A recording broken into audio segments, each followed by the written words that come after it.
ახალგაზრდა პედაგოგთა კავშირის კაფე 8+1-ში საჯარო ლექცია გაიმართა. ლიტერატურა ყველასათვის. ლექცია ბლოგერმა ზურა აბაშიძემ წაიკითხა. ლიტერატურის სქესის მიხედვით დაყოფა. უნდა იყოს თუ არა წიგნები გოგოების და ბიჭების საკითხავად ცალკე. წერალმა და ბლოგერმა ამ თემის შესახებ საკუთარი გამოცდილება გაუზიარა დამსწრეებს და ლიტერატურის ამგვარი დაყოფის აბსურდულობაზეც ისაუბრა. შეხვედრას დისკუსიაც ერთვოდა თან. ახალგაზრდა პედაგოგთა კავშირის ღონისძიებების მენეჯერი შოთა ჯაბუა ჩვენთან საუბარში მომავალ შეხვედრებსაც აანონსებს.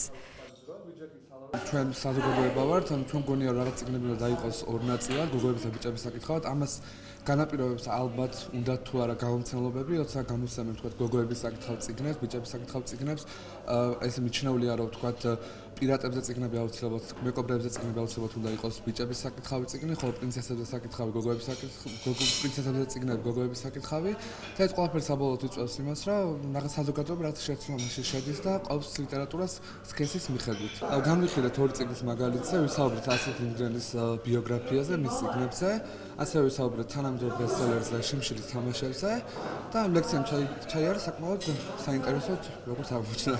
რომ ლიტერატურული კაფე 8+1 მომავალშიც გეგმავს საინტერესო ადამიანები ჩამოყვანას, მაგალითად მარტის მეორე ნახევარში გეგმავთ განათლების ექსპერტის პატა პაპავას ჩამოყვანას და უკვე შეთანხმებულია მასთან, ასევე ნათია ფანჯიკიძეს ველოდებით აპრილის პირველ ნახევარში უკვე ასევე მასთანაც ეს საკითხი შეთანხმებულია. ვფიქრობ საინტერესო იქნება უზურგეთელი ახალგაზრდებისთვის, არა მხოლოდ მათთვის.